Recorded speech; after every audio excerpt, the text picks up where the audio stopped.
I enjoyed working on the song Hanging On With You. I did too. It was a lot of fun. Yeah.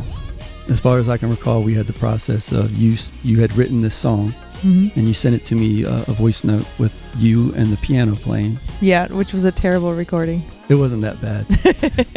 But I did have you do another take with a metronome. Yes. And then somehow you took that and you put it into a Pro Tools session. I couldn't believe you could work with that. Yeah. So. I took your voice note, I put it into a Pro Tools session, and then you do it to a metronome so I could then build a beat around it. Mm-hmm.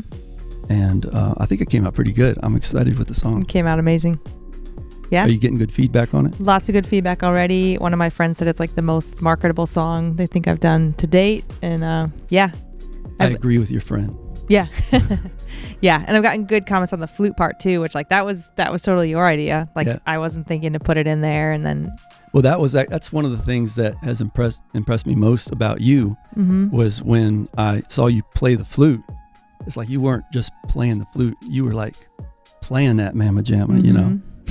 And I could also tell that you were passionate about it, because when you play the flute, I notice you do little movements like this. So I could tell you're passionate about it. But yeah I thought showcasing you as a musician, we would have missed out if we hadn't put in that flute part. Yeah, good call. And I think it came out really, really good. Yeah. So what do you think, as a producer, what were your kind of thoughts in shaping the song? Well, going into it, I had never done any music with an artist who comes from jazz. And so I was a little bit trepidatious, not about you, but just about, am I going to be able to make something that you would like and that your audience would respond to? And so yeah, there was a little bit of trepidation, but I also have faith, and so one foot in front of the other, and it was a good song to begin with, and that was the main thing. The fact that it was a good song that I could connect with from the first time I heard it, because I think you played it for me, and I'm like, that one, let's do that one. So yeah, well, I didn't know you had any trepidation. Yeah, I always have trepidation about everything in life. I just don't tell anybody. But that's one of the, it's a good stress. Yep, it's a good stress to have. But what about you writing it? Tell me about the writing process. The writing, so this one came from one of those breakups where I was completely in love with this guy and thought it was the be all end all for me, and he did not agree. Yeah. So. But the song is about, even after he broke up to me, I wasn't believing it. I was like, no, we're supposed to be together. So I was chasing after him for a full month, and so yeah, and then at some point I was finally okay, just realize the truth here and move on. But it's kind of that emotion, which I'm sure a lot of people feel when they go through a breakup. I think it's a rite of passage, I think, and being a human, you got to go through some type of breakup that really hurts you. And because you learn from it, and then like a phoenix rising out of the ashes, you emerge. Jenasis. Yes. No, that's another thing that I liked about you, was when I said that one time, right on cue. I'll do, donkey.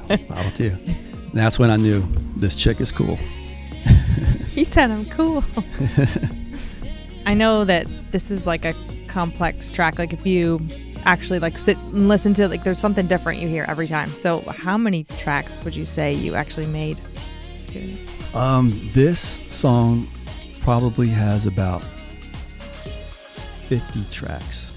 50 tracks, because a lot of things are multi-tracked, like guitars, for example, and multi-track, the vocals, obviously.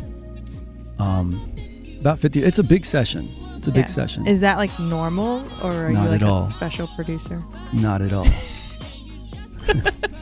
No, it depends, I guess. It depends on the song. But this song, I wanted it to be a little bit extra as far as the amount of effort and production that went into it that I normally do.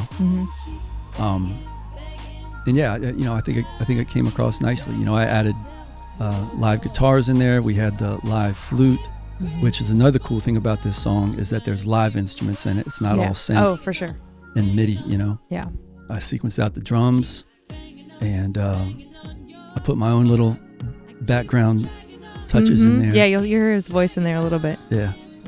It'll be the less good sounding voice that you hear. Don't say that. You need to check out his stuff too, because he's an artist too. So what's going on with your stuff right now?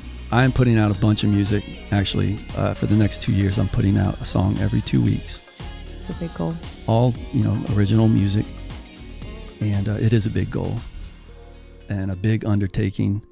And we'll see what happens. It's just music that I want to be out in the world. It's better than sitting on my hard drive doing nothing. So we'll see what happens. But what about you? So after Hangin' On, so say Hangin' On blows up, what's next for Jenasis? I guess we will see, but I would love for my music to just kind of get out there into the world, on a national level. I said something like to one of my kids, they're like, well, what do you want to have? And I was like, well, I'd say like 1 million listeners. They were like, a month? I was like, sure. Why not? Why not shoot for the stars? Yeah. And just kind of build the brand and keep putting out music, like you said. We were talking about marketing earlier, how it's its own beast for sure. Yeah, there's a lot to learn. So much to learn. There's a lot to learn, yeah. Yeah. And content is king, They say for every 1 hour you spend in the studio, you should spend 2 hours on content.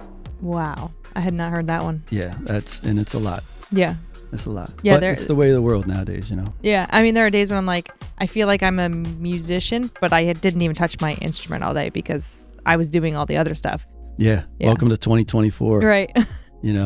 It's not enough to be a musician anymore. You have to be a musician and a content creator. It's true.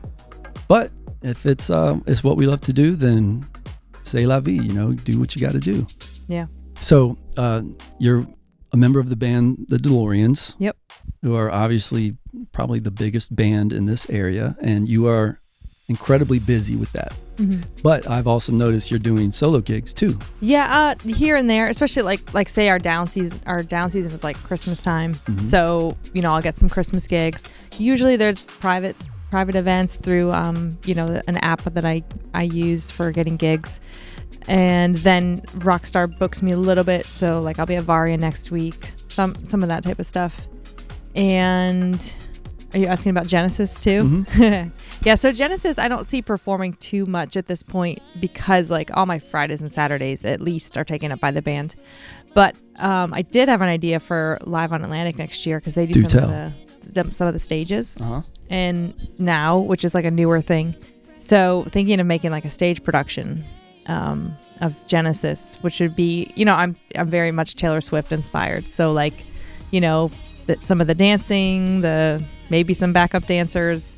I don't know about a band just because like that's a whole nother budget issue, but making sure the visuals are on point, like maybe a video wall, maybe lights and, so wow. Yeah, I need to kind of like talk to the powers that be and see what the possibilities are. But that's good. Yeah. Because I can do that on like a Monday or Tuesday when I wouldn't be getting another gig, so it's just an idea. Yeah, no, it's a great idea. You're not only entertaining them with the music, but you're giving them a visual experience. Yeah, and that's a great way to build fans and the real kind of fans. It is. Plus, I think it shows the fans or the potential fans like that you mean business. Yeah. You're not just up there singing a song, you're giving them a performance. Yeah. So kudos, that's a really good idea. Thanks. I hope it happens. I look forward to seeing that too. Cool. Yeah. All right, so Glenn, if someone else loves the production on this song and they want to hire you to produce, are you taking new clients? Not currently, but I will be come Christmas. Okay, well that's pretty soon. It is, yeah. So next month. Okay. And yes, I will be taking new clients. And how do they get in touch with you? Well, first I would suggest that they check out my music to make sure that my style would be compatible with theirs. And they can do that by going to my Instagram page, which is @Perkaderk, which is my nickname, and that's @PERKADERK. I'm not sure where I'm supposed to be looking right now. Or I'm on Spotify @Perkaderk. There's no ats on Spotify, so just Perkaderk. And I'm gonna shut up now. It's hard to talk about yourself, isn't it? Perkaderk. It is. It is hard. But yeah, just look my music up, and if we are compatible and you have a budget and you want to sound relatively like that but with your songs, then hit me up. And I'm single. That's right. Single and ready to mingle, baby. And peace out. Peace.